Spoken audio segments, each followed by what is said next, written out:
Thanks for listening to Gossip with Celebrity, brought to you by Celebrity.com. This week we talk about dirty celebrities and the royals. We end with our weekly feature, The Comments of the Week.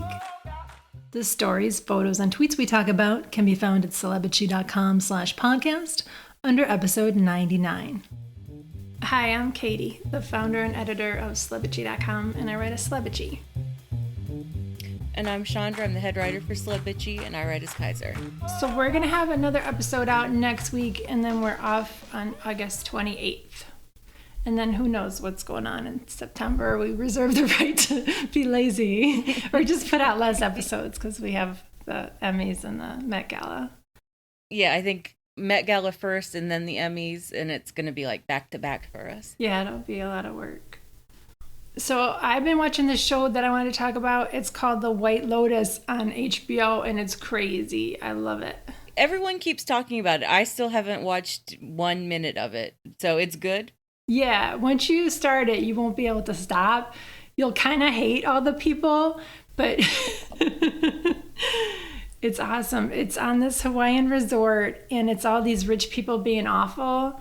And it tells you at the beginning that somebody died, but you really don't know who it is, like if it's guest or staff, and you're just waiting to see who dies. And most of the people you kind of want to die. So that's So it's got Jennifer Coolidge and Connie Britton, Steve Zahn, Molly Shannon, a bunch of people you might recognize. Yeah, that actually sounds good. It sounds kind of like Agatha Christie, but modern and, about other things. Yeah. But like a murder mystery, but it's also kind of funny and... Yeah, exactly. And the last one is this Sunday, and it's just 6 episodes. So... All right, well, I'll see if I can maybe record it or find a marathon. You can watch it on demand, too, if you have HBO Max. And, yeah, Lisa told me about it, and Zakia's watching it, too, and now a bunch of us are watching it. So we're trying to see who dies. And so Mike White wrote it, or he produced it? The guy who wrote, what is that your nemesis there, Laura Dern, wrote Enlightened? Enlightened, yeah. I hated Enlightened. I couldn't get through with it. Maybe because of her. It was stupid, and Laura Dern is awful. She's my nemesis for a reason. I know you don't like her. We'll find out something about her. I don't dislike her yet, but I know that you're right about people, so I'm pretty sure we'll find out something about her. She's pretty good about hiding it so far. I mean, she's my nemesis for many reasons. Mostly, I just think she's an overrated actress. She really is. She's good at playing those really annoying characters. But yeah, like she was good in she's quote unquote good at it. Yeah, exactly. She was good in that Marriage Story, which I couldn't finish. I just fast forwarded it. How did anybody watch that whole thing? But anyway, so this is a good show, and you'll like it when you watch it. Yeah, I'm sure I will. And what are you watching? I'm just chilling out because I was sort of on a weird schedule trying to catch up with Olympic tennis. Okay. And, it was happening in the middle of the night here. But then, once Olympic tennis was over, I just relaxed and I watched regular Olympics. And now I'm watching their tournaments happening in Canada.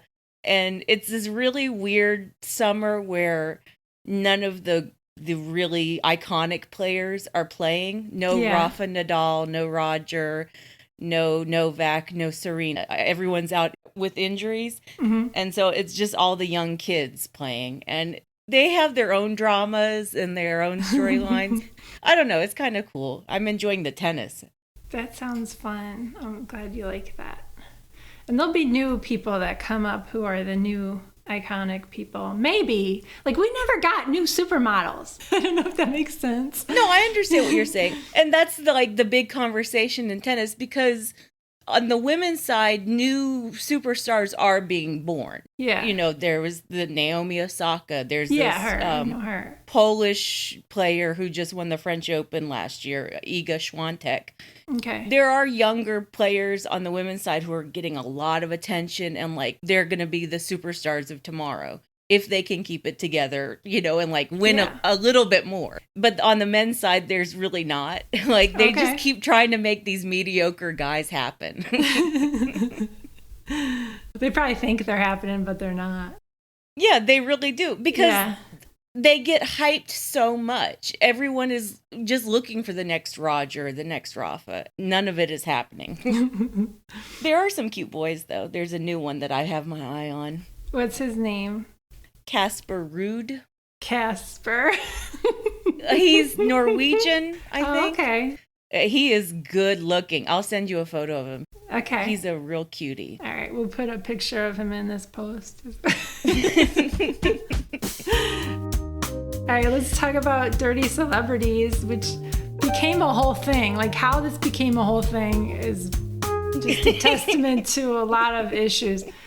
So a couple of weeks ago, Mila Kunis and Ashton Kutcher told Dax Shepard on his podcast that they only bathe occasionally and they don't wash their children until they have visible dirt on them.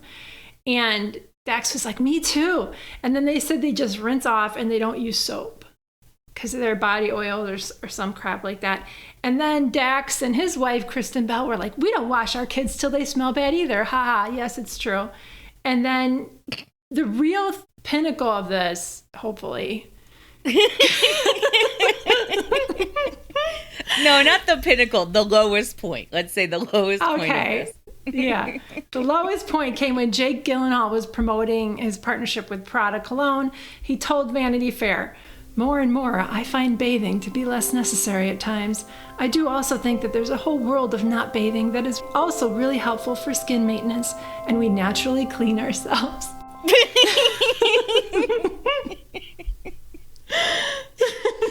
All right, and before we go on, let me just say, every time I've written one of these stories, you've emailed me and like said, you have to soften this because I'm like going off about how white people are dirty. Hate mail. I get hate mail for these articles. I know you're getting hate emails because you're telling dirty white people to wash their fucking asses. Oh my God, yes. And even after you soften them, they send me hate mail and they argue so much in the comments. It's hilarious. So your tweet about Jake Gyllenhaal, where you included that quote I just read, it went viral, like more than anything we've ever tweeted or written before. It got retweeted about 14,000 times. I'm not even exaggerating. Celebrities like Questlove, Jamila Jamil, and Ellen Barkin retweeted it. Andy Richter as well. Oh, yeah. Okay. I like him. He's funny. And Ellen is, I know, I sound so old. He's so funny. And a bunch of like those internet personality writers like Hunter Harris and Saeed. Oh, okay. They retweeted it too. And like Roxanne Gay had, before Jake even said that, like she had been talking about how white people are fucking dirty. And like, you know, it was white privilege for these celebrities very to talk much about how they don't bathe. Yes, very much white privilege. But like, all right, so the backstory on the Jake Gyllenhaal thing is that I was on Twitter the evening before and when that Vanity Fair story popped up. I honestly like just clicked on it because I wondered what the campaign looked like, the Prada campaign. And they didn't even include that. They weren't even like, oh, here's the new Prada commercial. It was just like this little interview with Jake where he was making it sound like humans clean themselves like cats. When they put that out, they're going to have to put him in some water. I mean, they're going to have to... He probably fought them on that. Trying to tell him that he'll sell more cologne. So yeah, white people are just fucking dirty. Most white people, a lot of white people. I don't know how to like say that because it seems like every white person is like, actually, soap is really bad for your skin. No, it's not. No, it's not every white person, but it's not controversial to say white people are dirty. And white people who bristle at that are like the men who are like, well, it's not all men. It's not all white people. Actually, I don't stink when I don't bathe for 3 days. Yes, you do. That's why you're sending me hate mail and arguing with people on the internet over it, you know? And like, obviously, you've gotten used to this stink, so you aren't smelling yourself anymore. Yeah. Oh my God. When people are like, oh, I don't smell bad after not bathing for a week. How can you say that? But I understand why you're saying that because you're just so fucking dirty. You're used to the smell. Yeah. How are their sheets? Like I change my sheets at least once a week. and make sure that I'm clean before I go to bed. And if I work out that day, I shower twice, once in the morning and once after I work out. Yeah, I'm the same way. Yeah. And sometimes I'll only shower once. Like if I'm going to go on a big hike, I'll wait till after the hike so I can wash everything off of me. But like I feel gross before, it's just. Yeah. Oh, yeah. Sometimes I walk it like early in the morning, and if I don't shower before I walk, I'm like walking around. I'm like, oh God, I'm so oily. Yeah, you feel gross. Like, well, I guess you just get used to that. I can hear that some people say your body adjusts, because I've done the thing where I wash my hair every other day and my hair adjusted, but I washed my body. There's shower caps. Mm-hmm. Shower caps exist, and we white people can use them. I do use shower caps. Yeah, if I don't want to wash my hair, I just pull my hair back in a bun and I shower. It's that easy. A lot of celebrities then chimed in and they were like, I shower. I'm clean. All people of color, mind you. Yeah, Cardi B was like, "This does your ass no itch? Showering stuff is itchy. It's giving me itchy." The Rock showers 3 times a day. Jason Momoa said, of course, he gets in the water. And yeah, you liked what I wrote about. You wrote Jake. this. I thought this was so cute. You wrote, what I so believe is that Jason probably falls somewhere in between Jake, quote, we clean ourselves like cats, Gyllenhaal, and Dwayne, quote, I'm always freshly showered, Johnson. Yeah, he's like in between. He probably smells fine, Yeah. I think he showers when he thinks he needs it, and he goes in the ocean, and he probably showers once a day. Yeah. Just not 3 times a day. But, oh, man, people told on themselves. People were telling on themselves. That's what this was. Well, yeah, and just the whole internet conversation of people arguing in our comment section and arguing on Twitter about this, about how, it's so wasteful to take a shower. No, it's not. It's personal hygiene, and it's also for your mental health. And you can take quick showers, too, and wash everything with soap. Right. Oh, Hecate Cat, she sent us all care packages because her friend just got this Etsy shop, and she sent us like soap and body scrub and everything. And she did it before she knew that this story was going to blow up, and it was so funny. And the stuff she sent is really nice, too. I use the soap. I love it. It smells good. I haven't used it yet, though. So we talked about this on Zoom a couple weeks ago when we first heard about it. So here's that segment. The thing that popped into my head when all these white actors were like, no, we don't shower. It's the thing of like, what's acceptable if you're posh, but not if you're poor. This is Ashton and Mila, right? Talking about how they don't bathe their kids until they have visible dirt, and they themselves don't bathe on the regular.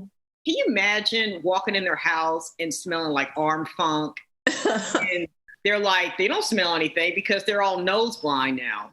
That's so funny. When my grandma watched me when I was around 5, not only did I take a really long bath, but she also washed my hair, rebraided it, made me sit and watch Gone with the Wind with her. Like there was a process that evening. My grandma had a similar process. She had like those like baby powder poofs, and it was like mine too. That's the thing. Like you went to grandma's house, you took a bath in like her big jacuzzi tub. I remember it being like a giant bathroom with a giant tub. You would get all of the foam, so you had to make like a beard and a hat. And then when you were done, you got to poof yourself, or you like put your arms out wide and then grandma poofed you.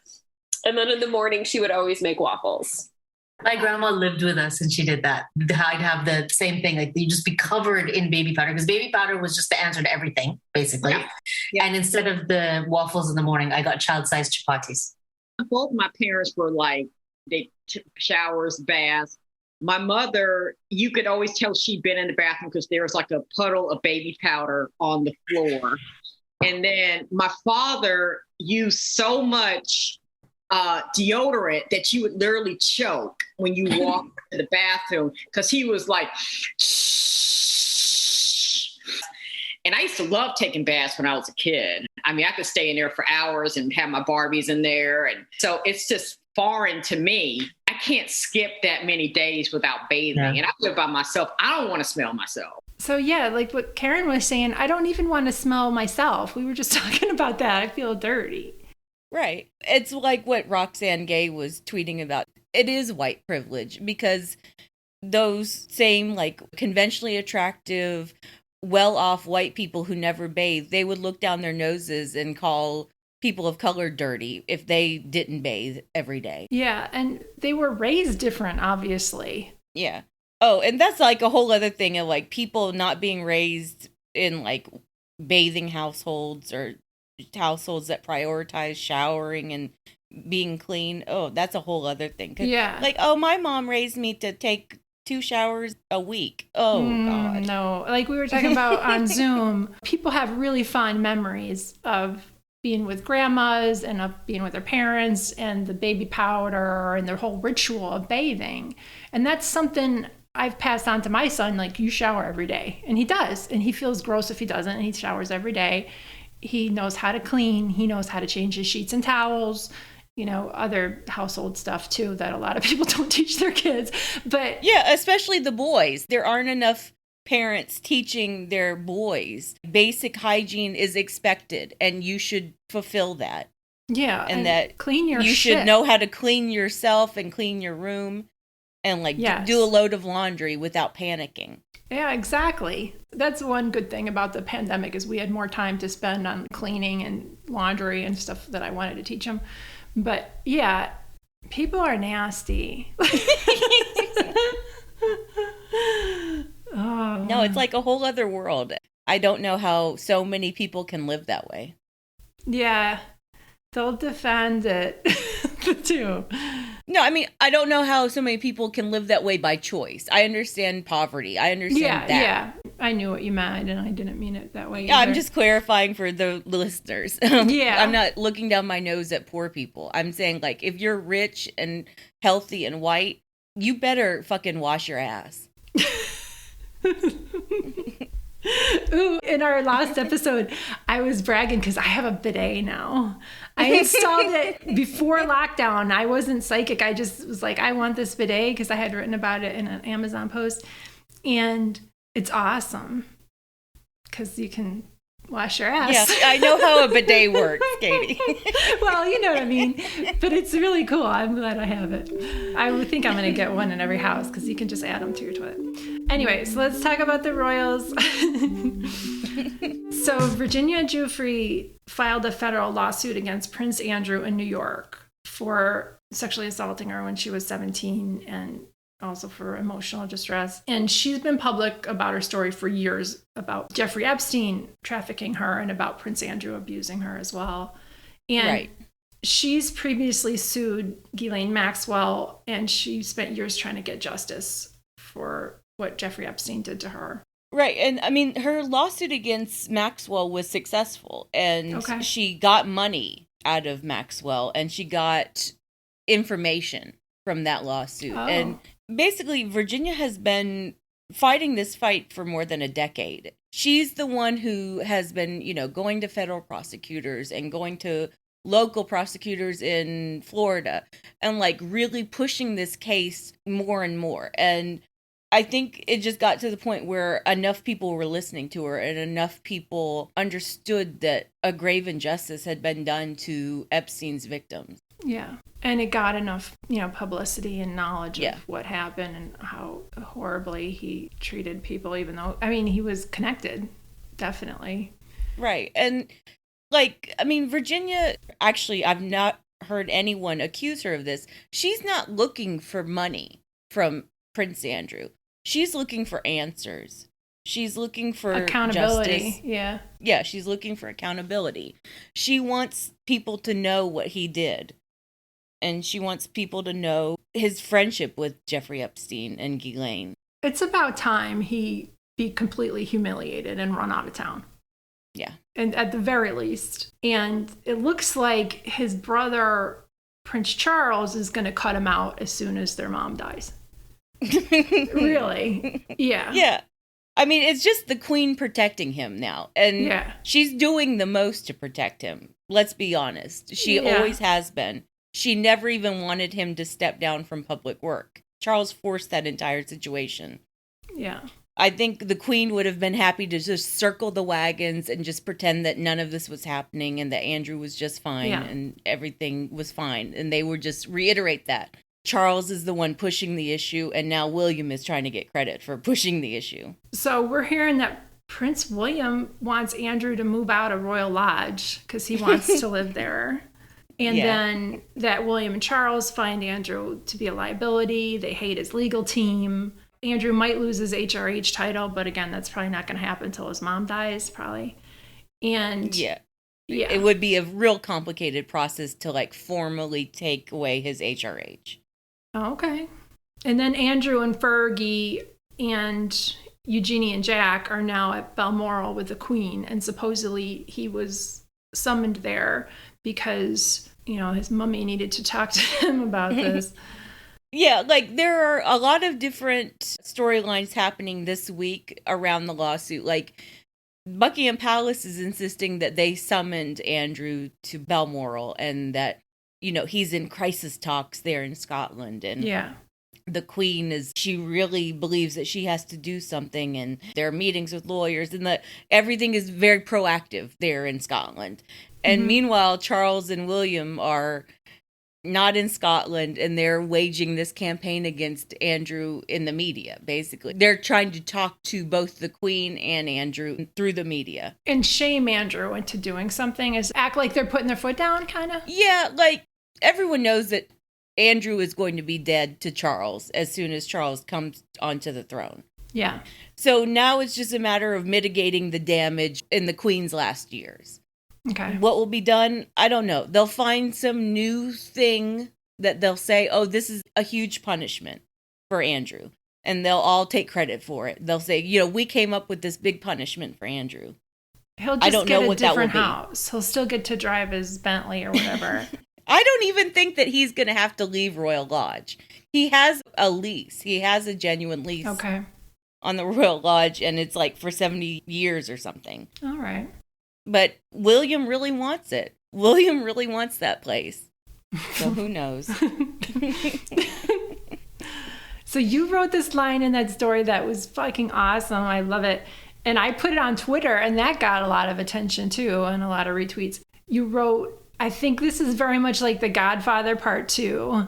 Michael/Charles will not make a major move on Frito/Andrew while their mother is still alive. Once Elizabeth Corleone dies, Andrew will be getting a very short boat trip on Lake Tahoe.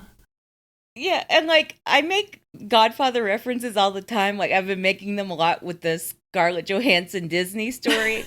That's very mobbed up to me as well. It's a mobster story. Okay. Yeah, like the royal family, it's really getting into Godfather Part 2. And we talked about this on Doom, and Michelle brought up the ScarJo versus Disney thing too, and how there were parallels. So this is Courtney, Ilnaz, Sarah, Michelle, and Amira. Does anybody want to change gears and start talking about how Prince William wants to go real estate shopping? I love that he wants to kick Andrew out of his house. I love it. Like, I don't know what the master plan is, but I think it's glorious and wonderful. Yeah, it's the only time I've ever thought, yes, I agree with you, William. Just go ahead, just storm in, take a decorator with you. I just want William to just be like, yep, sorry, Fergie, move out the way. We just need to check these curtains. Yeah, that story is this week's ScarJo versus Disney. We're like, y'all both suck, but I'm going to find an opinion here. Once QE passes away, Andrew is screwed. Yeah. So yeah, William wants to go in and redecorate the place and kick him out. Well, I mean, and the added wrinkle of that story of William wants the Royal Lodge is that William already has all these homes. He has Kensington Palace, Apartment 1. Yeah. He has Anmere Hall. He has a place in Scotland. I mean, it's on Balmoral, but it's the Cambridge's own little place. Oh. And they're also looking for a house in Berkshire. How many more Kate places is looking for a house in Berkshire. Yeah, that's like not who what knows? William cares about. How many separate residences do they need to set up, and what are they hiding? They're hiding that they hate each other. Well, he can't hide it at all. His face gives it away every time he's around her. He looks like he can't stand her. I would feel bad for her if she was at all sympathetic. But she is not. I have sympathy for the poor buttons. No, I think that's the cutest thing about her is that she theme dresses and is such a nerdy dresser. Like, that is adorable. If she was a good person, I would love that. But it's more mock-worthy. It's very teachery. Yeah, it's cute. Yeah. Imagine like a Democrat doing that. You'd be like, oh my God, that's so cute. No, it's not on her. There was like a Democratic senator, who was it Claire McCaskill? Someone like that. She dressed like a teacher. Yeah. Like she wore like little cat pins and that's cute. Oh my God. All right, let's move on to the comments of the week. So my comments of the week are from Hecate's post about cats and how they're the only species who will just take the free food over working for their food, which sounds counterintuitive, but I guess a lot of animals like to work for their food. They like to hunt for their food. So Driver8 said they don't need to work for food. Their overwhelming cuteness does it for them. SarahCS responded, I regularly tell my cat he's lucky he's so pretty as his personality sucks. I think cats do work for food, but I don't know. They work by being cute and begging. Yeah, by begging. That's work for them. They're buttering us up. All right, my comment of the week is from, I've been doing like stories about football players that refuse to get vaccinated. And so this was Ravens quarterback Lamar Jackson, who he had COVID twice, and he still refuses to get vaccinated. And he said it was a personal decision. Commenter Molly wrote, exactly. If you want to eat Doritos until you die, that's a personal decision. No one is going to catch Doritos death from you. Not the case with COVID. Not how pandemics work. And then Beanie wrote, whenever I travel back to the States, my risk of Dorito death goes way up. Actually, Cheez-It and Arizona iced tea death. I'm highly susceptible to this disease. Very good chance my last moments will be spent trying to eat the last crumbs at the bottom of a family-sized Cheez-It box. She died doing what she loved. My tombstone will read, cheddary crackers strewn about in memoriam. Oh my God. I just thought that was a great It is cute. comment. That is so cute. So I needed some pictures to go for the social media for Kat's post today about how all the ICUs are full. So I was looking through the ventilator and COVID hashtags on Instagram, which is not a pleasant experience, but there's not a lot of pictures of people. This one guy got COVID twice. And his second time, he's doing a little bit better now. He got out of the hospital, but he had to go back into the hospital. His second time, he was on a ventilator. And that was his second COVID. Like, people are dying the second time they get it. It's not like you can have it once and you're immune. It bothers me so much that people aren't getting vaccinated. It's ridiculous. Right. And like I had maybe a solid month where I'm like, okay, we're really getting through this, you know? I really did think that. I was like, everything is going great. And like, it's not even that the Delta variant is like such a motherfucker. It's that people are so fucking stupid and they refuse to get vaccinated. That's it. Every day I'm like, okay, I'm going to not think about it, but it's really hard not to think about it and to contemplate. We're here because of these dumb fucks. Yeah. You know, and it's going to get even more powerful. I hope we get our booster shots soon. I'll take whatever is available. I might take whatever is available by going somewhere I haven't been before to get a shot. I'm just saying, we'll see how it goes when I'm 6 months out from my second one. Yeah, I feel that way too. Like, I'm really looking forward to having a booster shot. It will make me feel so much more comfortable and safe. Me too. And people are like, oh no, other people need vaccines. They do, but they're not getting them. There's a so ton of let them me have everywhere. my booster shot. They have them everywhere. You know, they have vaccine like set up at little community places here still. They're not being used in the third world where they need them. Well, one good thing I read this week is that with all of the drama and hatefulness about, people protesting the idea of vaccines, like there's been such a huge conversation about it that 500,000 people got vaccinated. Yeah, a lot more people are getting vaccinated, and that's good, and that's the holdouts. Yeah, I still have some dumbass cousins who haven't. Yeah, I don't even know. Yeah. It's so stupid. It is. Well, thanks for listening, bitches. Thanks, bitches. Thank you for listening to the Celebrity Podcast. Please rate, review, and subscribe wherever you listen. If you like us, please turn off your ad blocker when you visit our site. You can text us or leave a voicemail at 434-218-3219. Our music is from AA Alto, Maiden, and via Premium Beat and Sound of Picture. Thanks again.